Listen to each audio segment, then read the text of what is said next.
Bonjour et bienvenue dans le Club Éco d'Objectif Aquitaine. Aujourd'hui, pour cette émission, nous avons le plaisir d'accueillir Jean-Louis Berger. Bonjour. Bonjour. Vous êtes le directeur régional de l'ADEME. Je rappelle l'ADEME, Agence de l'environnement et de la maîtrise de l'énergie. C'est bon ? C'est ça. C'est parfait. Pour démarrer, j'aimerais qu'on parle des missions de l'ADEME. C'est un sigle que beaucoup de gens connaissent, beaucoup d'entreprises connaissent. Je suis pas certain, par contre, en revanche, que tout le monde saisisse l'intégralité de vos missions. Je vous laisse.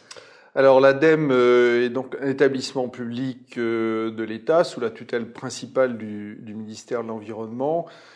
Avant de parler de nos missions, nos domaines d'intervention, on intervient sur beaucoup de sujets de l'environnement, notamment tout ce qui est autour de l'énergie, économie d'énergie, développement des énergies renouvelables.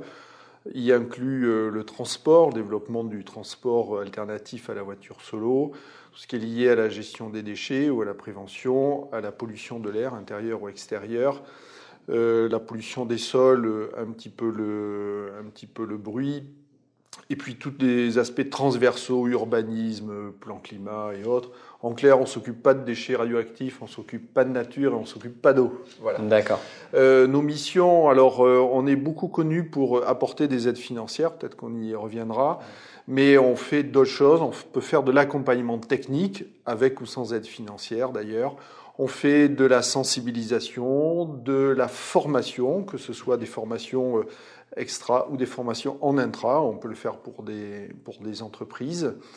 Et puis, on a un objectif un petit peu général d'explicitation de la politique de l'État pour pousser les entreprises ou les collectivités ou les associations à faire des projets. D'accord. Quels sont les moyens dont vous disposez ?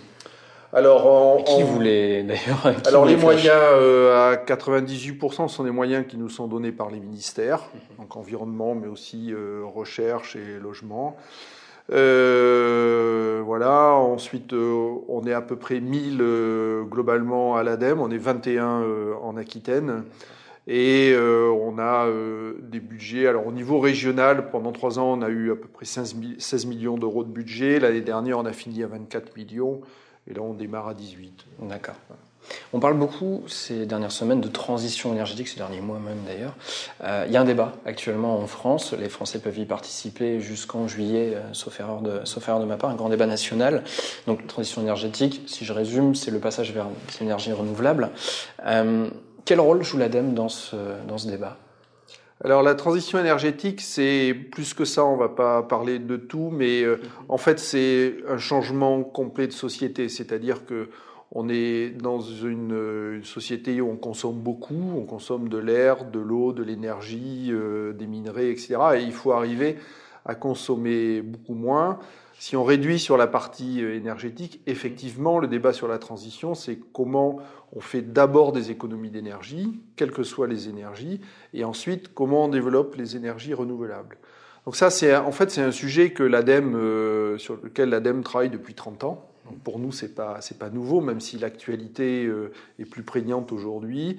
L'ADEME est un outil essentiel pour l'État dans tous ces sujets, notamment sur l'énergie.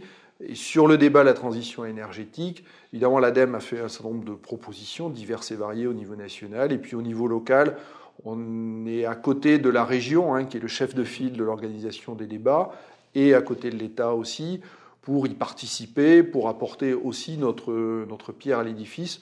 On a notamment publié une vision 2030 et 2050 de l'énergie en France, voilà, qui est disponible sur le site internet de l'ADR et qu'on présente ici ou là. Si je vous suis, quand on parle de transition énergétique, il ne faut pas résumer ça uniquement à la partie production d'énergie. Il y a tout un volet consommation, si je puis dire, qui est vraiment crucial. Ben en fait, c'est la consommation finale finalement qui tire tout. Et par exemple, en matière de déchets, pour changer un petit peu de sujet, il faut s'occuper de la conception des produits. Donc, comment on fait l'éco-conception, c'est-à-dire essayer d'avoir des impacts moins importants lorsque l'on produit en usine, mais aussi réfléchir à son démantèlement. Typiquement, aujourd'hui, les voitures que l'on construit, on imagine aussi leur démantèlement au final, puisque les constructeurs ont des obligations de recyclage. Eh bien ça, il faut qu'on le pense pour absolument tous les objets. Comment on arrive à mieux réparer des objets. Aujourd'hui, il y a beaucoup de petits électroménagers qu'on ne peut pas réparer, ou qui coûtent trop cher. Donc comment on peut réparer, comment on peut organiser une deuxième vie et comment on peut démanteler de façon à recycler la majeure partie des choses. Parce que c'est ce que je disais tout à l'heure, on consomme beaucoup trop de matière. On ne le dit pas, mais dans des horizons de 20, 30, 40 ans, on prévoit des épuisements de minerais aussi basiques, j'allais dire, que du plomb, du zinc, de la bauxite. Et puis tout ce qui est autour des terres rares, puisque tous nos objets informatiques fonctionnent avec des métaux un peu spécifiques. Et ces terres rares aussi sont assez limitées. Donc comment on arrive à construire une société qui consomme moins et qui, malgré tout, continue d'améliorer ses conditions de vie. D'accord. 7 milliards d'individus, c'est pas évident. J'aimerais qu'on parle des espaces info-énergie. J'ai cru comprendre que, alors il y en a un petit peu partout sur le territoire, j'ai cru comprendre que le côté financement est un peu compliqué. Qu'est-ce qu'on peut en dire sur ce sujet ? Alors les espaces info-énergie sont des structures qui sont aidées par l'ADEME, par la région et puis par des collectivités, ça peut être des conseils généraux, des communauté d'agglo, la communauté urbaine de Bordeaux, etc. Et c'est un financement, alors pour l'ADEME qui est sur 3 ans, et puis pour les collectivités qui est annuel. Et effectivement, dans le contexte d'économie budgétaire publique, certaines collectivités, imagine, ont déjà pris un certain nombre de décisions pour diminuer leur financement. C'est pas un débat qui est nouveau, hein, ça fait déjà 3-4 ans que les questions se posent. C'est effectivement un des enjeux majeurs que l'on a. Pas qu'en Aquitaine, hein, c'est un petit peu général, c'est comment on arrive un peu à pérenniser ou en tout cas sur un certain temps les financements de ces espaces info-énergie parce qu'on est face à des associations qui sont pas forcément évidentes à gérer. Donc en Aquitaine, on a des discussions actuellement avec tous les organismes et les financeurs pour voir comment on pourrait améliorer la situation. D'accord. J'aimerais qu'on parle d'une nouvelle association qui vient de voir le jour, qui s'appelle A3R, Association Aquitaine des achats publics responsables, donc qui est née il y a quelques jours, hein, sauf erreur de ma part. Quel est son but, cette nouvelle association ? Qui en sont les membres adhérents ? Alors le but de cette association, en fait, c'est de réunir tous les acteurs qui sont, c'est un peu technique, soumis à la directive des marchés publics. Alors il y a bien sûr toutes les structures publiques, les collectivités, mais ça peut être aussi des chambres consulaires, par exemple, mais aussi des entreprises comme la SNCF, comme la Poste, comme EDF, qui sont soumis à ces directives-là.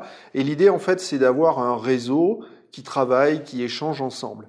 Alors ce réseau, en fait, il est constitué, même s'il n'a pas été structuré en association, mais il existe depuis plus de 6 ans. C'est l'ADEME qui l'anime avec le soutien du conseil régional. Et à un moment donné, on a estimé que c'était plus notre rôle d'assurer, j'allais dire, le quotidien de cette animation, mais que ce soit les acteurs concernés qui se prennent en charge. Donc il y a eu l'année dernière tout un tas de réunions qui a abouti à la création de cette association-là au mois de février. Enfin, on attend la sortie au JO.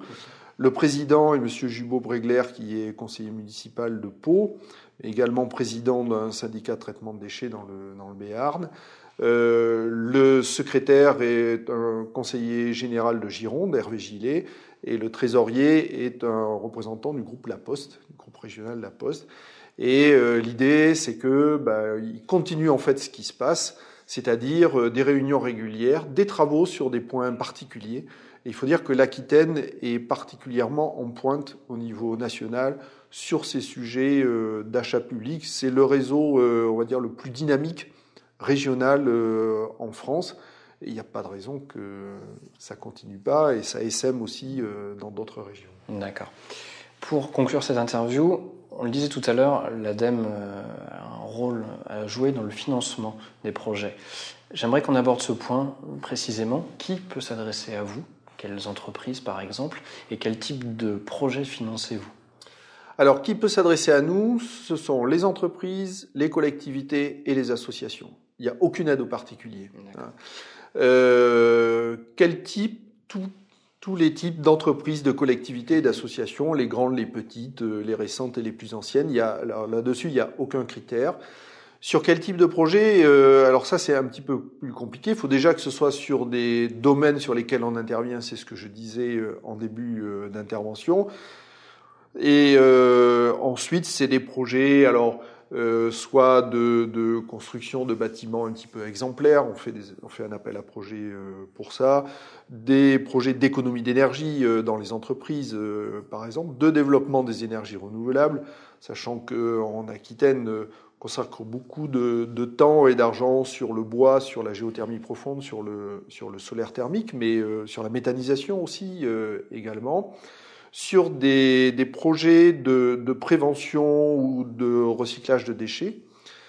Voilà, et puis sur des projets aussi autour des transports, notamment tout ce qui est plan de déplacement d'entreprise, tout ce qui est autour des plans climat pour les collectivités, donc tout ce qui est dans nos domaines. Alors après, on finance pas tout. Il y a des critères d'intervention qui sont votés par le conseil d'administration. Mais là, le mieux, c'est de prendre contact directement avec la direction régionale. Il suffit d'aller sur le site internet de la direction régionale de l'ADEME et vous trouverez tous les contacts nécessaires. Eh bien, c'est parfait. Merci beaucoup, Monsieur Berger. Merci de nous avoir suivis dans le Club Éco.